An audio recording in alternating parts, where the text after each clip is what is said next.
Don't worry, be happy. Slowly stashed the divorce papers I was going to serve my wife.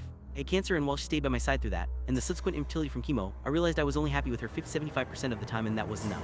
I'm not willing to try and work on it because cancer taught me life is too short to not be my happiest. I still care about her, I don't want it to feel like I don't.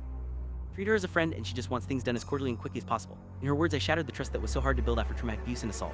These events happened she was teen and young adult, and the scars left her still felt in her panic attacks and the need to always have an exit strategy. Scars that made it hard to get to be happy 100% of the time, because the IVF hormones made her even more emotional and anxious.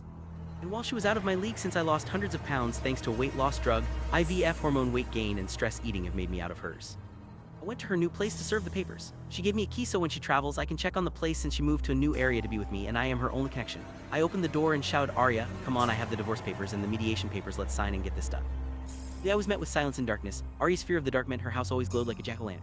As I reach over to turn the lights on, something is attached to the switch, and it's blocking my access. It feels cold and metallic and clatters to the floor as I rip it out of the way. I turn on the lights and encounter broken glass, blood which I have now smeared my fingers and turned on the lights. I look down and pick up the knife that has clattered to the floor. The will is starting to fall together. I stand there for hours realizing I need to call the police, but I will be suspect number one. The blood and prints, the weapon. I finally called and they arrived promptly. The investigation ensues, and just as I worried, I am suspect number one.